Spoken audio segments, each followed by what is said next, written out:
Ike Live, brought to you exclusively by Abu Garcia. What's up, everybody? How you doing? I hope you're having a wonderful day, evening, night, wherever you're at, wherever you're watching or listening. Welcome to a brand new Ike Live show. And listen to me for a second. I've got a great guest coming on. Very good friend. Known this guy for a lot of years. You see these gray and wrinkles and all this stuff going on?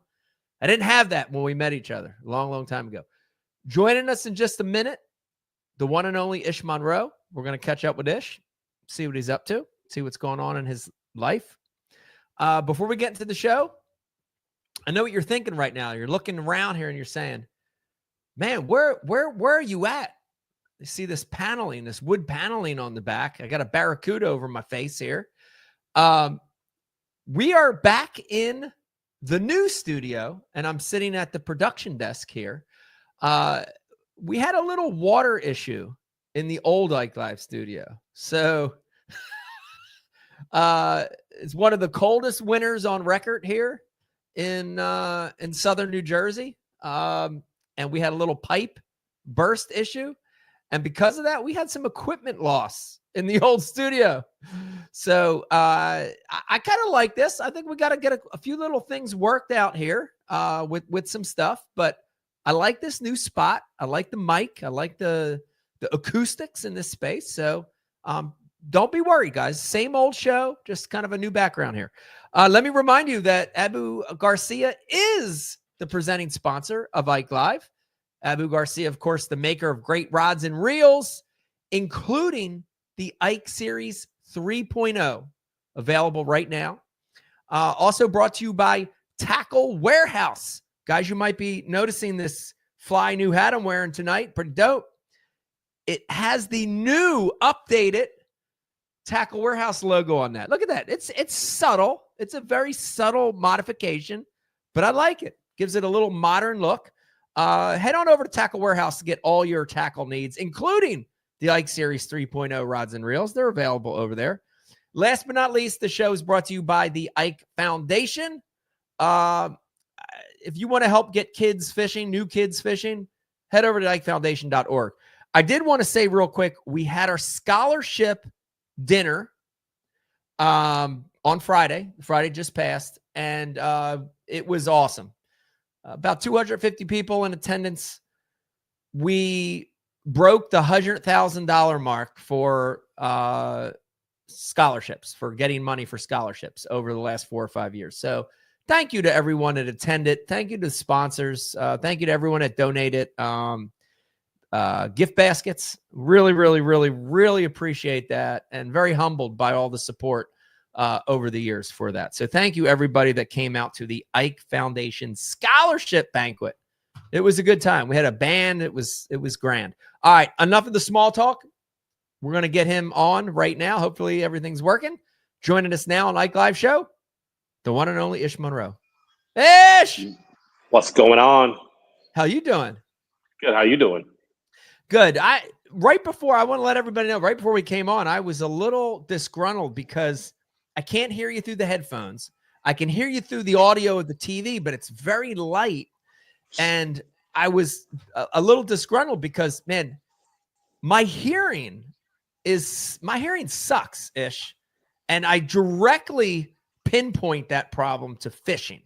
Do you have any similar, like, do you have injuries or disabilities or physical whatever because of fishing for 30 years? You've been doing it as long as I have.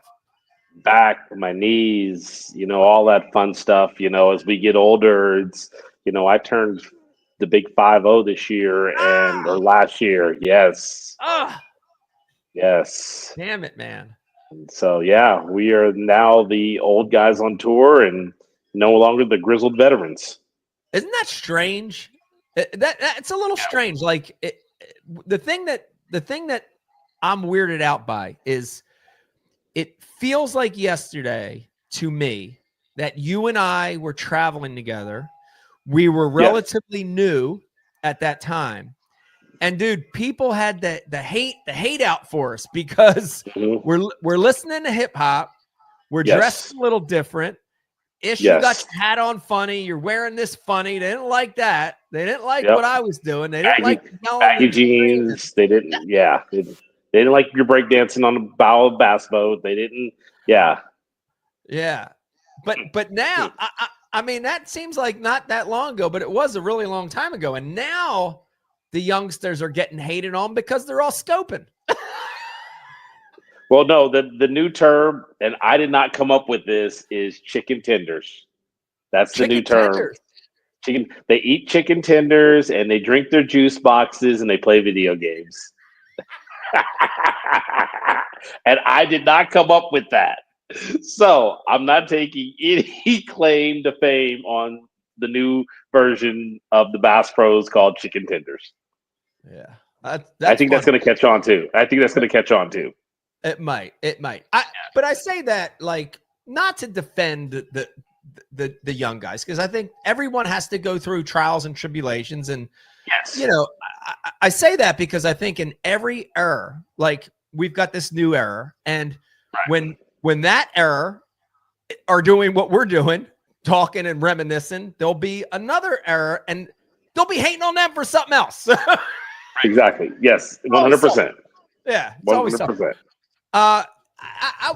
What's up? What's going on? How's life? I know we've talked a little bit, but what's going on? Like, this is the time of the year where most anglers, when I'm looking at them, like I'm looking at you, dude, you look chill. Like you look super chill. Most of the anglers this time of the year, I'm looking at them, and dude, they're stressed out. Like I can see it in their face. You look very chill. What do you got going on? Are you getting ready for the fishing season? bass? Yeah, I mean, I'm pretty much ready for the season. My boat leaves tomorrow. Dale's gonna drive it back to Rayburn. I'm fishing Bass Opens. I'm fishing here at home. I mean, it's pretty chill overall. I mean, I've learned I'm not getting frustrated. I'm not gonna get caught up in everything, the craziness going on in the industry right now. And I mean, you see it and stuff. Yeah. I don't care where you're fishing and what you see. There's just this new generation of bass fishermen that doesn't have the same polishness to them that we had growing up. You know, it was a big deal, you know, for a guy. You know, we've both been disqualified from tournaments, but it wasn't because of trying to break rules. Right.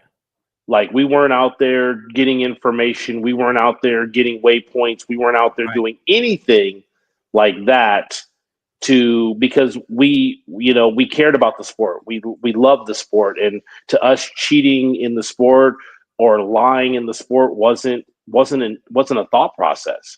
And so, yeah, things are a lot different, and I can't get caught up in all that. And so now I'm, like I said, happy to be fishing Opens with a great sponsorship support at home, selling product. You know, that's what I think the generation now has forgotten too, is they wonder why there's no money out there sponsorship wise. Is they don't understand this game isn't about the fishing, it's about selling product, and catching bass helps you to sell product.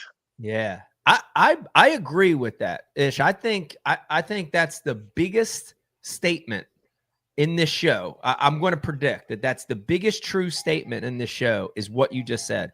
I believe a percentage of these young new guys have forgotten that. Why is that? I don't think they've forgotten it. I think that they don't understand it, or they don't want to work at it. It's like kind of like what I see just going on in the world right now. You know, everybody's getting caught up in this AI technology, and AI technology is so you don't have to work as hard. Well, if you really, really want something, and I don't care what it's been from day one, hard work goes a lot further. You know, having something easy, having something handed to you, you're not as appreciative of it. Yeah. Yeah. I agree with that. I agree with that 100%. It's interesting. That was Beck that just strolled past. It's interesting because I had Rob Newell on the show a few shows ago, and he wrote a really cool book. Ish, I don't know if you had a chance to read it yet. It's a great read. I read it in, like, honestly, like, I haven't read a book forever, and I read it in like 3 nights. Really good read. But we were reminiscing on the good old days of sponsorships when the guys, I feel like, really understood that game. And we were talking about the day when guys were getting 2, 3, 6 no charge motors. They were getting 2, 3, 4 no charge holes. Like, and we were reminiscing about those days. And Rob straight up said, he said, it'll never happen again. Do you agree with that? 100%. It'll never be like that ever again. I mean, it's funny because I just finished watching Bassmasters, the cast, and they had one of my heroes, Denny Brower, on there. And Denny. When you watch that show, it was like, wow, that was the ultimate Bass Pro. And that's what I got to mimic myself on. Yeah. Was a guy like that. And I mean, the kids now, they don't respect or pay attention to the industry or what was built before them. We did. And I think that's the difference. And, nothing against those kids are great fishermen, but I think there's a level of entitlement that they feel like, I just want to go fishing. I don't want to go work a sports show. I don't want to go work at a boat dealership to help them sell boats. And then they wonder why there's no charge holes. I can remember, man, Denny Brower was at every Ranger boat dealership that he could be at. I'm this way now. I'm at every Skeeter and Yamaha dealer that they want me to be at. And these guys need to understand that those are the people that really pay the bills. Winning tournaments is great, but I think all they care about is the trophies. Right. And it doesn't matter about the money to them. Yeah, it'll be interesting to see if some of these younger guys have the longevity in the sport that some of the old guys like a Denny has had, So like, because I think you nailed it on the head. Like, you come out and you have a couple good seasons, 2, 3, 4 good seasons, but then, everybody's career kind of does these, right? Unless you're Aaron or Van Dam, there's a couple that can keep it, but most of them it's like this. Koyo Fujita. yeah, most of them are like this, and then it'll be interesting to see how they get through the downturn, the low years, yes, without the sales angle, And I don't think they make it unless they come from rich families, right? And there is a lot of that. There is a lot of that now. Yeah.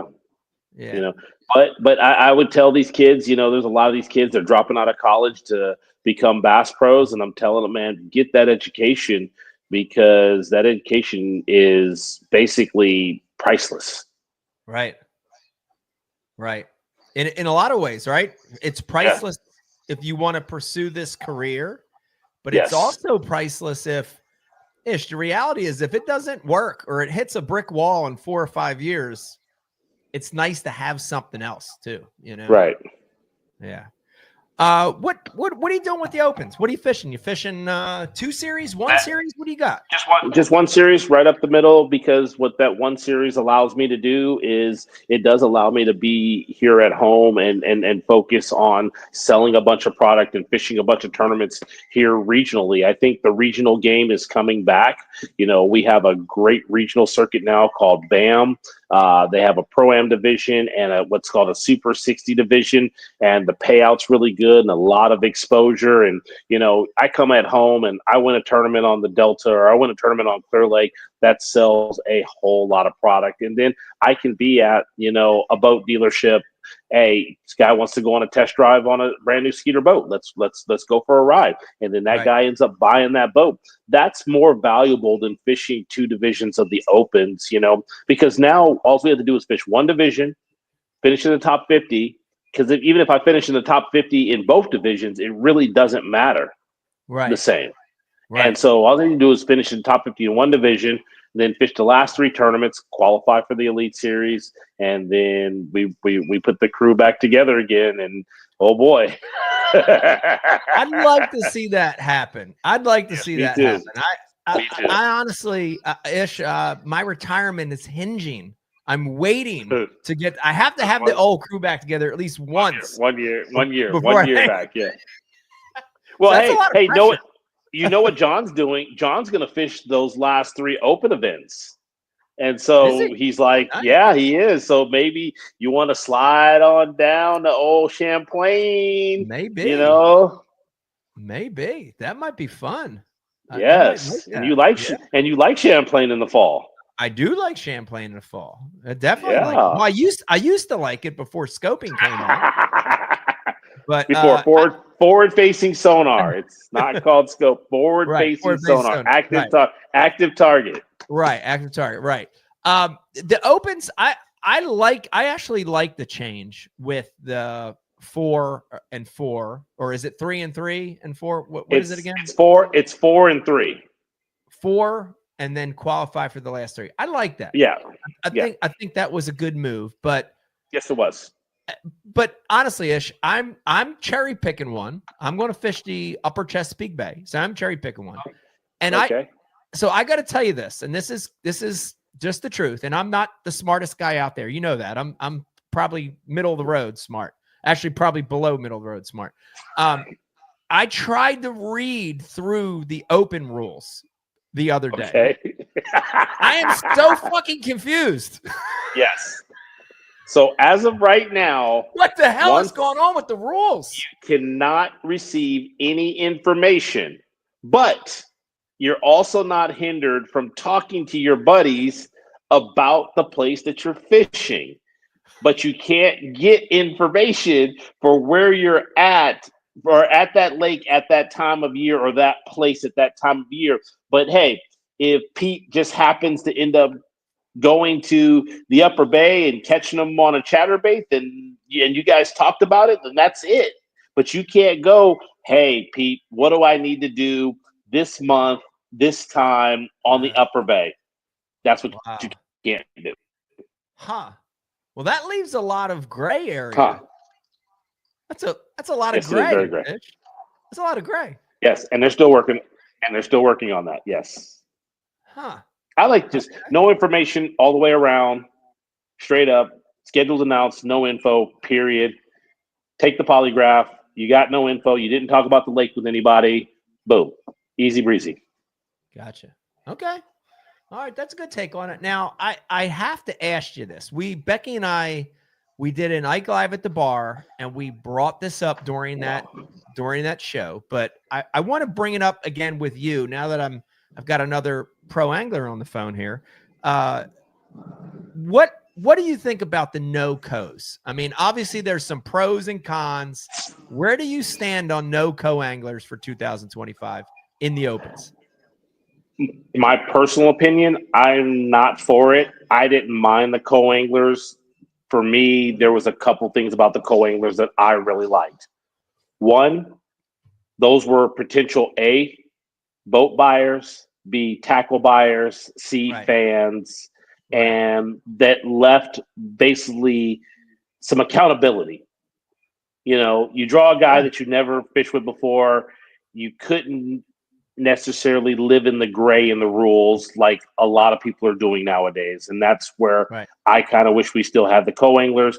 I didn't mind them as long as you had those respectable co-anglers. Now, I do know the other side of that is you had what I call some professional co-anglers, guys out there that were trying to make a living from the co-angling side. Well, you're not, if you want to make a living, you're not fishing from the back of the boat. And, you know, I've had great co's all year long last year on the Bass Opens, so I don't have any really ill will towards them guys fishing. I kind of wish that they were there, but overall, I don't know. I wish they were still fishing. Yeah. Where are they going to go? Like that was a question we didn't talk about, but like in my mind, as you were just saying that, I'm like, oh man, yeah, the reality set in. There's no co's. Where does that group of anglers now? What is their outlet? Like, do they go to a different league? Do they stay local? No. Do they fish regionally? Or they just go fishing? They just go fishing. Yeah, or do they forget about tournament fishing? Do they take up a different sport? Do they go to Top Golf on the weekends? Do they do pickleball? It's pickleball. Pickleball. Right. Is it like where do they go? Yeah. That's it. They go play pickleball. They just go fishing and they just enjoy the sport. I mean, there's a lot of different factors that have, come about is guys think, oh God, I got to get a co-angler guy on the back of my boat. Well, think about that as a guy who's going to, help you figure things out. You're throwing a chatterbait, he's throwing a square bill, he's getting a few more bites on a square bill. You need to switch to a scare bill. It's not like you're competing against that dude. You kind of help learn from each other and teach each other, but also look at this as a guy who could be a potential buyer of one of your sponsors. Yeah. And the more of those that you have, the better off the industry is all the way around. Yeah. I'll tell you this, Ish, and you know my story, but if I went back in time and I didn't have that ability to fish those 2 years as a co-angler when I did in the early 90s, right. I don't know that I would have, maybe I still would have got to professional level, but maybe not as quick, so it makes me sad a little bit because of that too, Right. Yeah, the growth. Those are the future up and comers, and now you have guys who are just jumping into Opens and Toyota Series and everything else out there that they didn't actually get a learning curve, because that co-angler was a learning curve for a lot of guys. When I was growing up, we had their old Redmans, and those were boat on boat draws, and a lot of times I would just be like, dude, we'll take your boat, and I just sit back and watch him, especially when you draw guys, Dave Rush, Dave Glebe, all West Coast hammers from out west. And the one person I didn't get to fish with, one of my heroes, D Thomas, which my dad got to fish with, my brother got to fish with that guy. And it's just like, God, the things that they learned and we talked about, it's like, you can't pick that up. I mean, you put a co-angler in the back of my boat, and if he just sits there and watches and we're on a flipping or a frog bite, he's going to learn a thing or two. Right. Yeah. Yeah, it's pretty sad. I'm sad to see that change. To be honest with you, you brought up last year you had great partners and you had a great year. Yes, I have to mention this, and because I talked to you all year, I would text you. You get back from a tournament, we connect. You used forward facing very little last year. You did use it here and there, sparingly. But you fished last year the way you wanted to fish in a lot of those events. I watched some of them. You were doing your thing. Dude, I honestly feel like you proved that you don't necessarily have to rely on that technology solely to do well. Like you were this close to making the Olympics. No. This close. I used it, but I use it different than a lot of guys. Active target, and this is what people should start to embrace, because the more and more prevalent that it becomes, fish get accustomed to it. They get accustomed to the beam. It's like deer and deer sense; they have to constantly change it. But I use it to figure out what the fish like and what the fish don't like. I use it as a tool. It's not my end all like a lot of guys. And so I used it a lot in practice, but I turned it off and I felt like I got a few more bites because of it. My active target was my tool as, the tournament goes on. After we used to have 4 days, 5 days of practice. Like we practiced forever for a dang tournament. And then fish got hammered on. And I think, it's even if you watch the old guys, once again, like Denny used to turn his electronics off when he was flipping. He didn't want any noise, and he fished so quietly. He kept his foot on the trolling motor the whole time. And so those are the kind of ways that I'm starting to fish again, just because, I'm telling everybody, yes, you definitely need active target on your boat, but use it as a tool, not as your end all. Right. Good thought on it. I want to know, speaking of forward facing, and this is it. It seems like every show we spend too much time on it. Yes. We just got done the first Major League Fishing Bass Pro Tour, and Ish, I promise I watched it because I was very intrigued on how that premise would work. Right. You get to pick one period for forward facing. The other two, you had the old school fish. And I want to get your opinion, but let me tell you mine real quick. So I watched almost every day. besides the fact that I was a little like still bored with the forward facing thing, because it became a very important period. And it almost to the point where if they didn't have it, they wouldn't have won. So I didn't like that. But Ish, I got to be honest with you. I liked it. Like, I liked the strategy element. I found myself watching it, especially the periods where the guys weren't using it. And I found myself rooting for them in that period where they weren't using it. Rooting for Talk, rooting for Mark Davis, Yes, rooting for those guys. Yes. Yeah. And I was kind of like, I was like into it. And not a total knock on Bass Pro Tour, but like the last 2 or 3 years, I became really disenchanted with watching over there because I'm sick of looking at people's asses. I'm sick of the same dudes catching them on forward facing. And it made me a little more interested as a fan. So that's my opinion. Did you get to watch it, Ish? What do you think about it? I didn't watch it. I'm not a fan. I'm not a fan anymore. You're very nice about it. Me, I'm just not gonna say very much. I did, look at the standing. No, because I still have friends.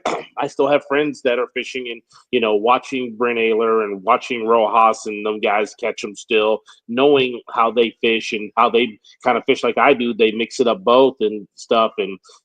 Always rooting for my little brother Fletcher and stuff like that. But yeah, to see Talk on top of the leaderboard at one point and see Mark Davis up there, you knew that they weren't catching them using forward-facing sonar. So yeah, it was kind of a root for them. Like I said, I'm not totally in tune. I was just looking at my buddies, but I will be definitely watching, the elites and you guys because we got our pros pick 'em coming up and got to be on board with that. Yeah. A strange time in the sport. Yes, very.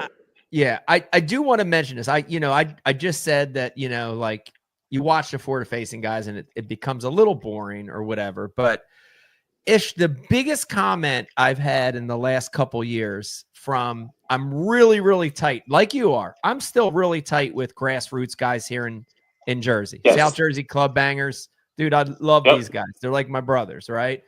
The one thing I get everywhere, here at a show, when I'm doing a gig, is guys saying, man, we miss the excitement of fishing. Like the excitement is gone. And your name specifically is brought up a lot. Like people are like, they reference you winning on Okeechobee. They reference you winning on Mississippi River, like the moments, not just the catches, but the losses, like the heartache, like that. And today's when I watch them now, like I said, I watched 4 days in a row or whatever. I don't see, even when they're not using forward facing, I don't see the excitement level there. Why is that? Why do people feel like that? I don't know. The emotion, the emotion's not there. I don't know.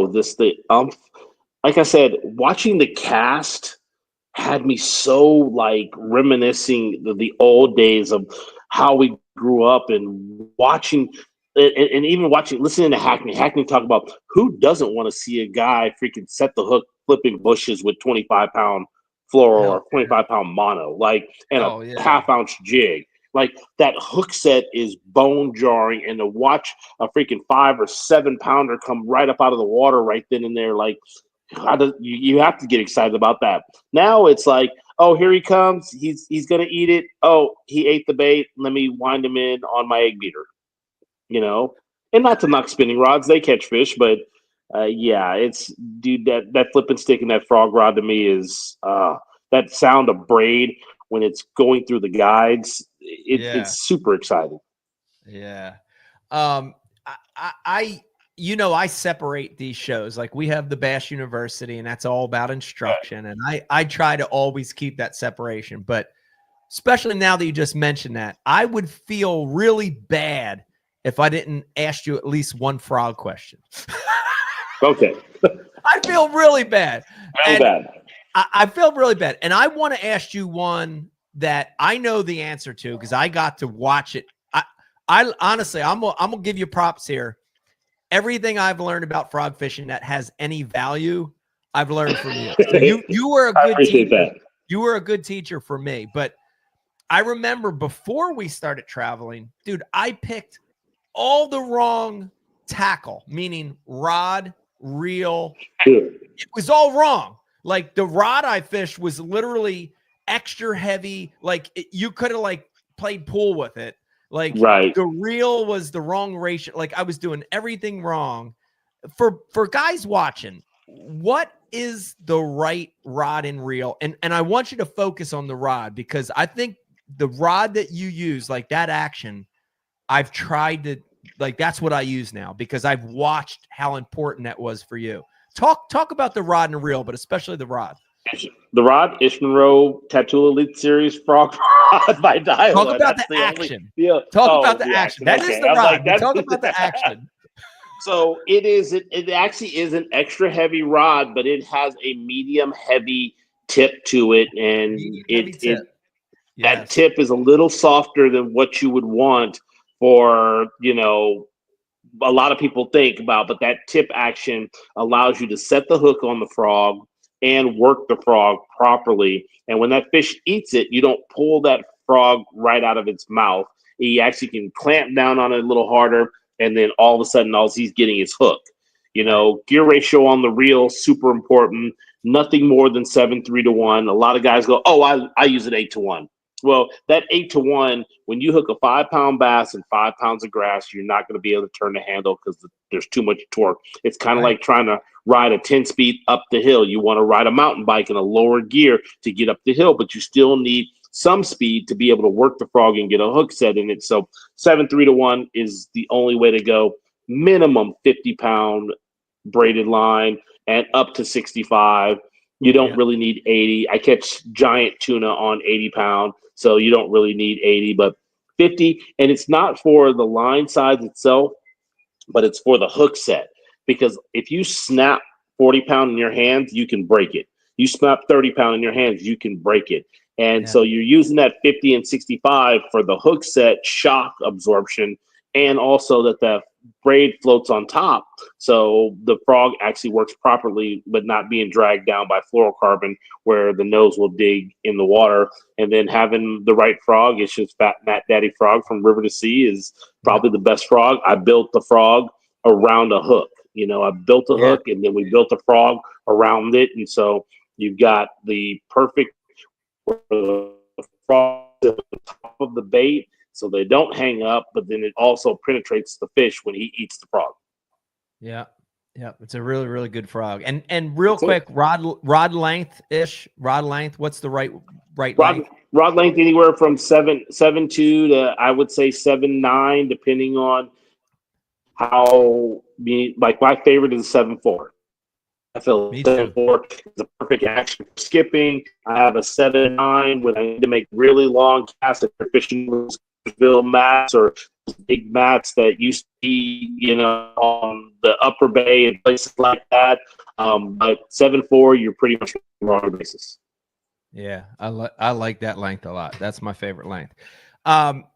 Real quick, I just thought of this though, and I think we've said this before on one of the shows. We always kind of put you on the spot on this, but give me the Mount Rushmore of best frog guys alive, and and you're on it. You're on it. I'm voting you on Mount Rushmore. You're on it. So give me.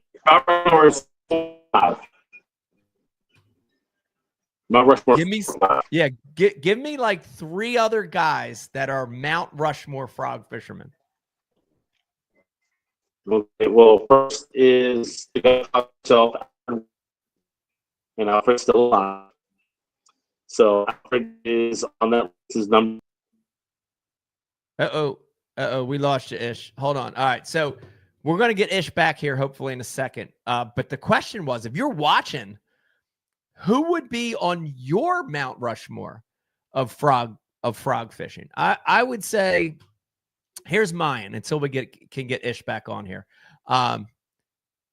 Mine would be Ish Monroe, Cliff Crochet, Dean Rojas, and I would put Alfred Williams on there as well. So they would be my guys. But all right, let's get Ish back on. Ish, sorry, we lost you. Okay. Who's on your Mount Rushmore? So we got Alfred, we got Bobby Barrett. Bobby Barrett, that's a good one. Yep, we're gonna throw Rojas in there because Rojas is the guy who basically took the open water frog fishing and turned it into what it is today. Yeah. And then I'd add Freddie Boom Boom Urbanis as my number 4. Yes. Freddie's a good one. I think you're right. You're right.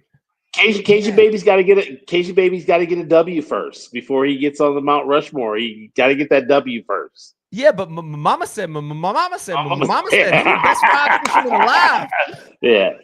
So, and all those guys have many W's underneath their belts, catching them on a frog. So,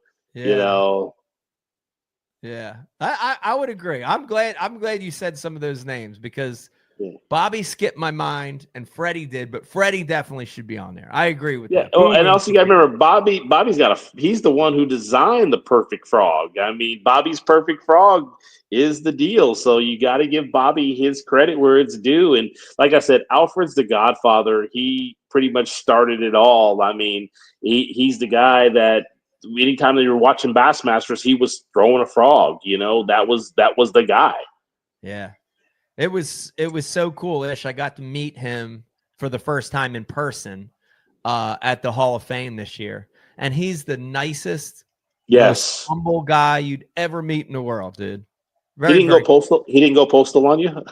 He didn't go postal. He works at the post office. He's a great guy. Alfred, No. Yes, he does. Alfred is an amazing angler, an amazing dude, and once again, class act all the way around. Yeah. He was super, super, super, super cool. Very, very glad to meet him. I want to talk a little bit about, we're both getting older. older, yeah. And as you get older, I think you get to a point in your life where you want to start expanding, diversifying, doing some other things, dabbling here and there and some other things. Where are you at with this, Ish? Because you've been doing it a long time. You are over 50. Are you at the point in your life now where you're ready to diversify a little bit, or where? A little bit.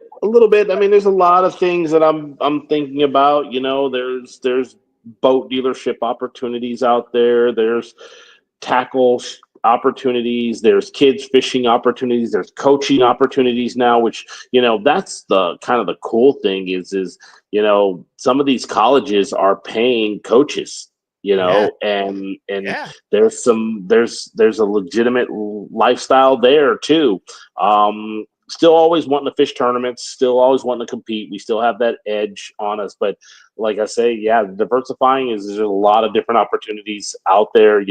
Maybe starting a bait company could be a thing, but or just owning a bait company. I mean, gosh, if I could be like GSM, just buy up everybody. That's true. They are buying up everything, aren't they? Everybody. That's crazy. Yeah. So it's getting back to there's only going to be 3 or 4 companies that own pretty much 80% of it or 90% of it. Yeah. And that's bad, right? Ultimately, not that those people are bad. I don't want to pigeonhole them and say that people at GSM or people here they're not bad people, but the act of consuming and then having 3 companies holding 90% of the fishing tackle companies, that's a bad thing, right? I don't say it's bad, but it's definitely, I like when there's diversity because I was part of that early in my career of being under one umbrella for a lot of different brands, and it was hard because it was like I think I had limitations. And when I started to move around and have, you know, my fishing line with this company, my rods and reels with this company, my line with this company, and, you know, having it all separated, there was a lot of opportunity to make money, but I also did have to work a lot harder too. And that's, you know, but I was up for that hard work, and that's super important. Is if you're up for the hard work, I think the diversity is great. If you're not up for hard work, then yeah, the conglomerates are the way to go for most guys. Right. One stop shop. Yeah. Yep. I mean, I want to revisit this. We did brush on it, but this kind of brought up another topic for me, which is sponsorships have never been tougher ish than right now. So, you know, like, just to give you a perspective, I was at a Toyota owners event back in October and was there with some other pros and had some really good insight on what was happening back in October. And dude, people were losing. I'm talking about, and we won't mention names, but I'm talking about top level professionals. Yes. We're losing sponsors like flies. Like they were just dropping like flies. And here we are, you know, a lot of guys are saying, it's the election. It's the economy. They're trying to give it a reason. And here we are post-election, economy's still okay. Everything's good. Right. And the sponsorship climate is still in the shitter. Why? Why is that? What's going on? I think there's a lot of different things, and I don't even know if we have the time to get into all of it. We need a 3-hour podcast to go. We need a 3-hour podcast to go. Yeah, but I don't know. I think it's a combination of the legitimacy of the guys that are out there. The pie's getting cut lots of different ways. Yeah. Too many different leagues out there, so that, you know, we grew up, there was 2 leagues. Now there's 3, 4, 5, 8. I don't even know how many leagues there are anymore. But there was 2 leagues, and if you were fishing bass and you were on the elites, you were at the top level. The same thing with FLW, and being on the FLW tour was at the top level. And then now things have just gotten cut and sliced, and the fans have been divided. So the fans, you don't have as many fans as you used to have anymore. Then you have the social media aspect of it, and I call them the pretenders on social media. These guys go out there and they buy a jersey and they put all these sponsors on it, and not one of those single sponsors is paying them. They're, hey, well, I've got 1,000 YouTube followers, or hey, I even got 100,000 YouTube followers that I bought. Yeah, and you should sponsor me. But yet I won't really talk about your products. I'll use your products, but I won't really talk about them and sell them legitimately because I have no legitimacy to me. So yeah, and I mean, everybody's got a YouTube channel, everybody's got an Instagram, and none of these guys have won a single tournament in their entire life other than maybe their club tournament. Right. You know, when you go out there and you beat a Mike Iaconelli, a Kevin Van Dam, a Skeet Reese, a Rick Clunn, a Denny Brower, guys like that, then yeah, you are beating the best.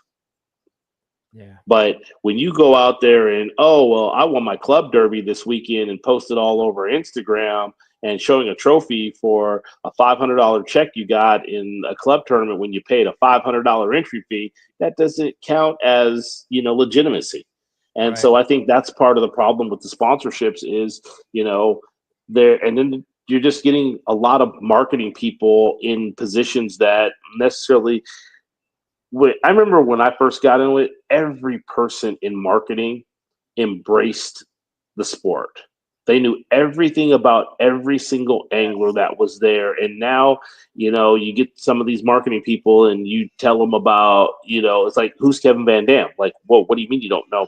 He doesn't, I don't think that guy fishes anymore. Like, you have no concept of Kevin being the 1,000-pound gorilla that, like, dude, whether it was a crankbait bite or a deep or a shallow water spinnerbait bite, that dude was going to beat you. Oh And if yeah. you could beat him, because I will tell you this is some of my most memorable times is beating Kevin when I could. Yeah. Yeah. You come in 20th and he comes in 30th, and you feel like you've Right. Yeah, conquered the you world. accomplished. Yes. I beat I beat Kevin. I beat Ike. I beat Ski. Gosh, yeah. Yeah. It's definitely a different world. And I agree with you about the marketing. I think there are a lot of people in marketing now that aren't passionate about the sport and they don't totally embrace it. I agree with that. Yeah. And I agree with the jersey thing. The jersey thing's confusing. And everybody being a pro on YouTube or whatever is confusing to the general public. But I want to tell you something. I want to put you on the spot, Ish. Okay. Years ago, I don't even know, years and years ago, you were one of the first guys that was very outspoken about this. Okay.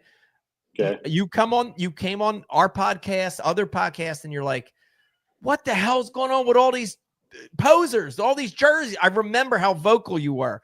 And Ish, honestly, you got a lot of hate for that. You garnered a lot of dislike for that comment. Oh, yeah. But here's the thing. All these years later, you're right. You're freaking right. Yeah. And people know it. People are like, they're looking back now like, damn it, I was mad at Ish, but he was freaking right. What? Yeah. Tell me about that. Like, does it feel good all these years later? Like, you were right. Here's what feels good is I just worked a boat show, and I was working it for Skeeter and Yamaha. And what it was, I took my 2025 brand new boat, did not break it in purposely so that I could take it to the boat show for the dealership, never wore a jersey. And it was funny because there were people around in the booth that had jerseys on, and people didn't come up to them and ask them for their autograph. They came up to me and asked me for my autograph, and I wasn't even wearing a jersey and didn't have a boat wrap on my boat. And these guys were actually looking at me going, why aren't you wearing your jersey? I'm like, because I don't need to. Yeah. And that's what feels good is that knowing that people recognize you and understand what you've done and your credibility when you don't even need to wear a jersey. That's when you know you're somebody. When you can go and not run a boat wrap and people still be like, oh my God, that's Ish Monroe over there, or that's Mike Iaconelli over there. That's credibility. And so, it feels good to be right, but at the same time, it's still the same deal over and over again. I mean, gosh, you get on Instagram now and you could pull up 500 guys who have jerseys on, and probably half of them never even fished a tournament before. Yeah, you're right. Yeah. You're right. Well, the credibility you have, Ish, you earned it. I want to stress that. Like, if people are watching this right now, you earned it, dude. You've been doing it as long or longer than I have from a competitive standpoint. All those years of the travel, the ups, the downs, the time away from home, the lost sleeping in the van, sleeping in the truck, sleeping in the Suburban. You deserve it. You deserve that recognition because you put in the hard work, Yeah. That's the hard work. That's what I can tell you. Hard work pays off. Yeah. I like it. We're getting on 50 minutes here, but I did want to, you had mentioned earlier, you have a hand in some awesome products, Ish. Like, when I look back at some of the crankbaits, spinner baits, the river to sea stuff that you did, the frogs, the D-bomb stuff you did with Missile, like, you've had a hand in some amazing products. What's on the horizon? Like, is there an Ish Monroe shaking minnow coming out for FFS? No minnow coming. No minnow, no spinning rod minnow Ish coming. No spinning rod minnow. Because then I got to design a spinning rod to go with it. I'll just borrow Koyo's Daiwa Steve's spinning rod, which that thing is, oh my God, it's amazing. Working on a popping frog. Like I said, just kind of sitting back with John and talking to him with Missile on some things that I'd love to see. I've been talking to him about a bigger D-bomb for a long time because I'm a firm believer in big baits catch big fish. And he's kind of liking that, especially because we got the new monster jig and some other things, from Missile that are fantastic. I wish I designed a spunk shad though. Gosh, that would have been a good one to design. Was the spunk shad? Yeah, that's a by cool bait. Missile. That's a cool bait. I like that. I like the versatility of that bait. It could be a trailer. You could put it on a jig head. You could do a lot of stuff with that. I like that bait. I mean, it was the original jig head minnow. It was Right. it was the jig head minnow before the jig head minnow was the jig head minnow. Right. And so that's a great bait. But other than that, like I said, just enjoying fishing the opens. Got married a year and a half ago. Loving my wonderful wife. Yay. I mean, those are the things that, make life happy, make you smile every day. I mean, I think about being married and puts a smile on my face. And so those are just some of the cool things. Yeah. That's awesome. That's awesome. Well, Ish, I appreciate you coming on and catching up with Definitely. you.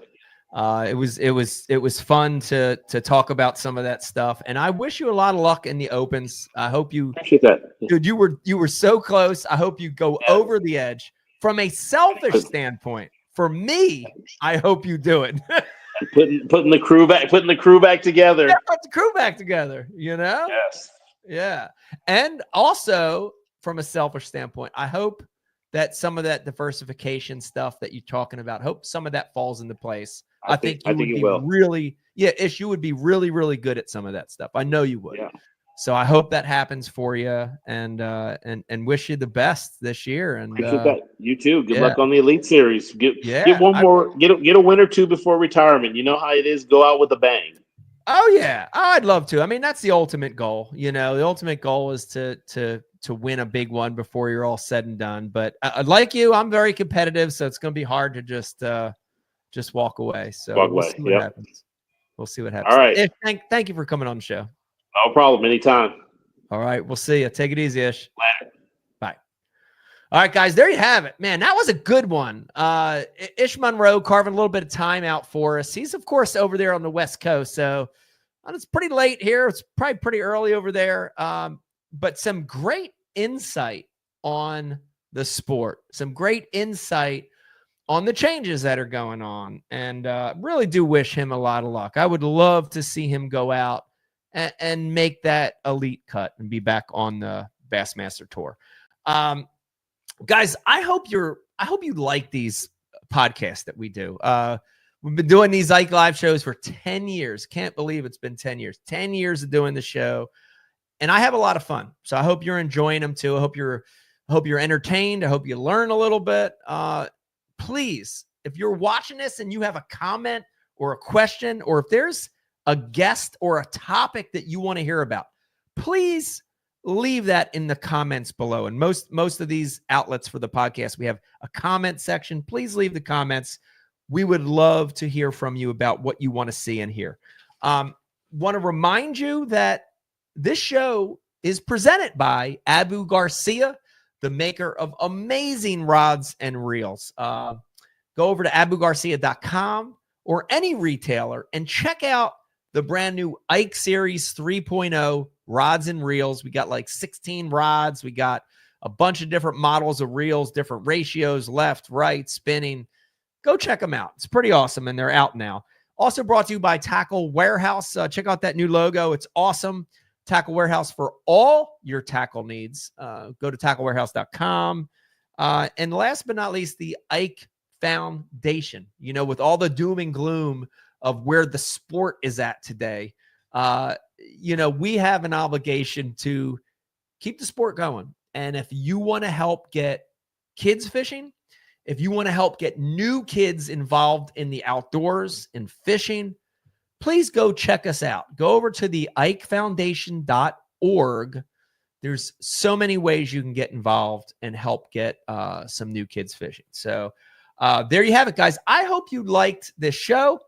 I also hope you like this new studio. You might be seeing more of this. You're going to see a little, I don't know. I want to redecorate this area here. You might see a little change in this backdrop. But thank you for tuning in, and we'll see you at the next Ike Live. Bye. Do you fish for excitement? Do you fish for passion? Do you fish to get outside?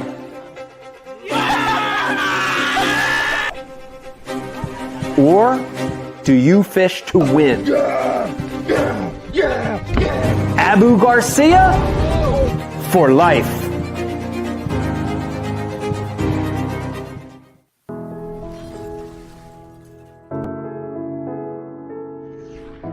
You know, right now where we're standing, we're in Camden, New Jersey. Yeah. Philadelphia is right there. This is the concrete jungle. And, you know, a lot of those kids, as they grow up, they don't fish. It's interesting because they're surrounded by water. You know, the Delaware River, the Schuylkill, ponds, city park lakes. But they don't have the influence to cast, to fish, to have a rod and reel. And that became our focus, you know, is to target kids in what we call non-traditional areas, you know, urban areas, city centers, where the population's high, and let these kids have an experience. You know, it's amazing. I mean, some of the experiences we've had, whether it's Central Park in New York City, here in Camden, other parts of the country, even just casting. Yeah. It's unbelievable to see it, isn't it? Yes. It's unbelievable. Yes. And you know, you see these kids have this experience they've never had, and they light up, you know? The big thing, I think, for the Ike Foundation is we're not saying we want all these kids to become professional anglers. No. It'd be great if some of them did, but we want them to have that fishing experience because it ties them to so many other positive things. The outdoors, nature, conservation. Ecology, you know, all these amazing things in life that maybe they wouldn't have been exposed to any other way. We're trying to help with that. So it's important. It's important for us. Yeah. We're proud of it.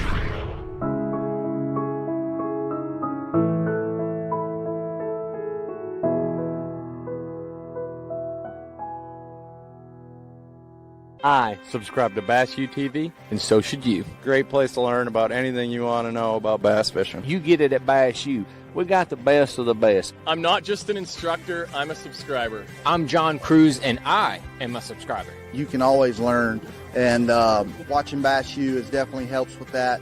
It's something that I like to do, and it's definitely something that you need to do. If I'm still learning, you should be too. Subscribe to Bass U because you'll learn how to catch a lot more fish.